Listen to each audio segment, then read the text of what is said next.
आज की कहानी है पांडवों की गाथा, नागलोक की शपथ। महाभारत के युग में कई ऐसी घटनाएं हुई जो ग्रंथों में नहीं लिखी गई, लेकिन लोक कथाओं में सुनी और सुनाई जाती रही। यह कथा पांडवों के वनवास काल की एक भूली बिसरी घटना की है। जब वे वन में रह रहे थे और नियति ने उन्हें एक नई परीक्षा में डाल दिया। यह कहानी प्रेम, त्याग, शपथ और युद्ध से भरी हुई है। वनवास के दौरान एक दिन अर्जुन, भीम, नकुल और सहदेव शिकार करने जंगल गए।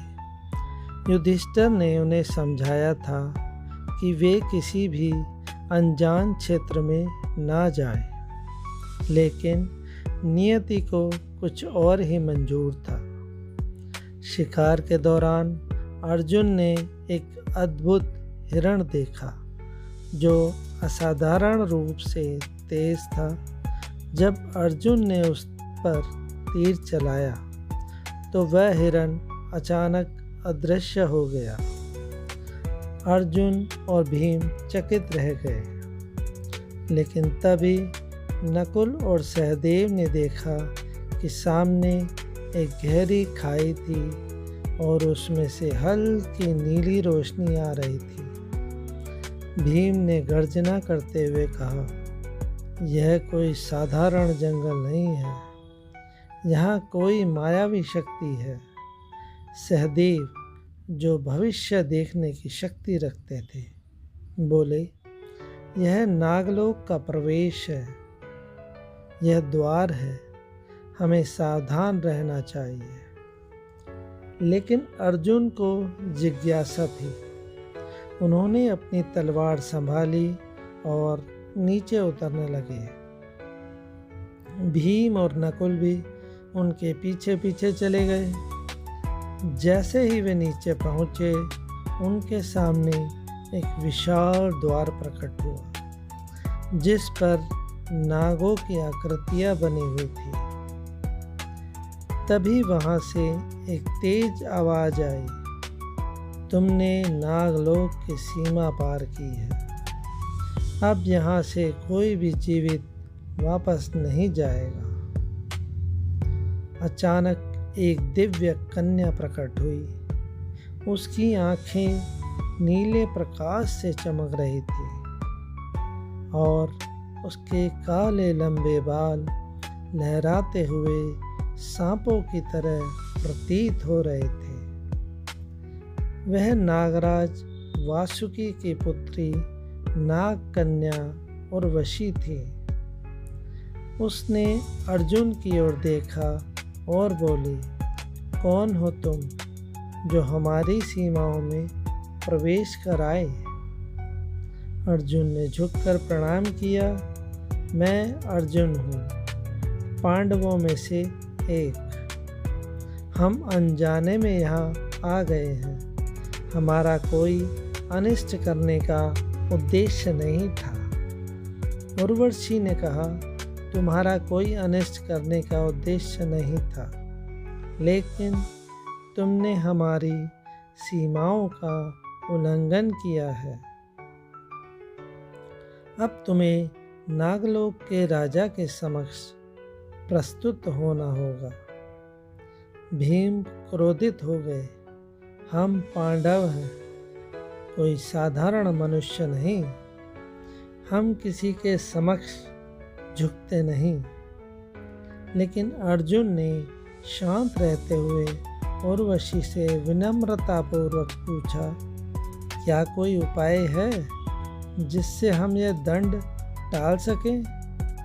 उर्वशी कुछ देर मौन रही, फिर उसने कहा, एक ही उपाय है, तुम में से किसी एक को नागलोक में रहने की शपथ लेनी होगी और मेरे साथ विवाह करना होगा, अन्यथा तुम सब यहाँ से जीवित नहीं जा सकते। यह सुनकर अर्जुन, भीम, नकुल और सहदेव स्तब्ध रह गए। भीम क्रोध से बोले, यह संभव नहीं है।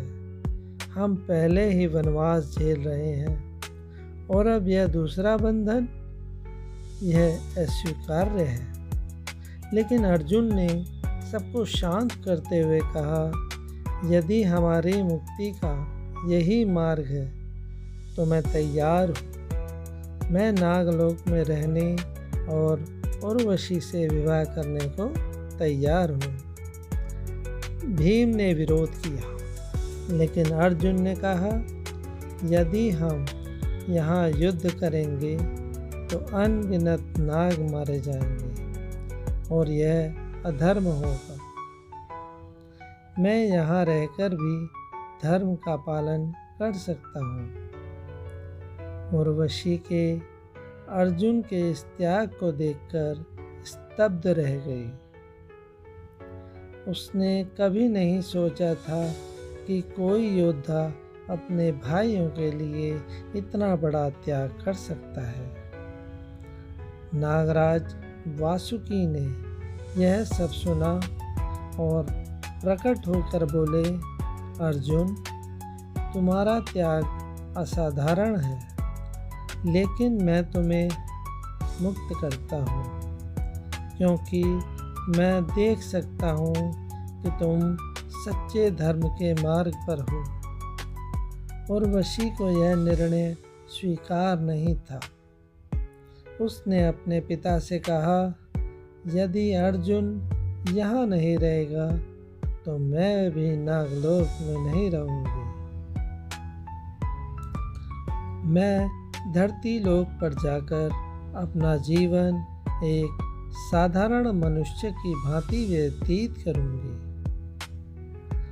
वासुकी ने उसे रोकने का प्रयास किया, लेकिन उर्वशी ने प्रण लिया कि वह अर्जुन के बिना नागलोक में नहीं रह सकती।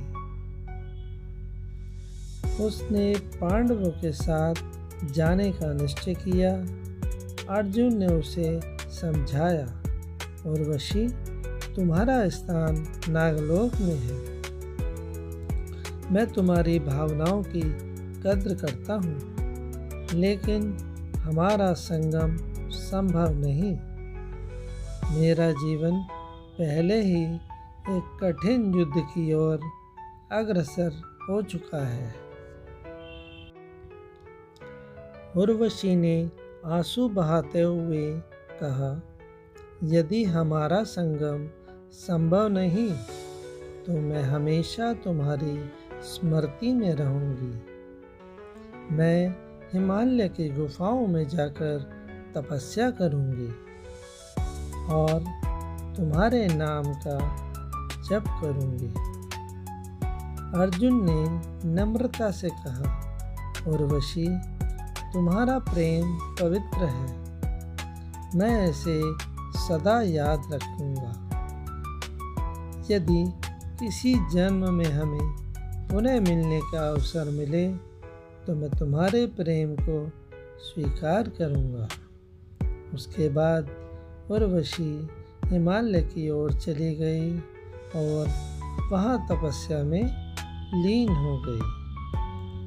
पांडव नागलोक से बाहर आ गए, लेकिन यह अनुभव उनके हृदय में हमेशा के लिए अंकित रह गया।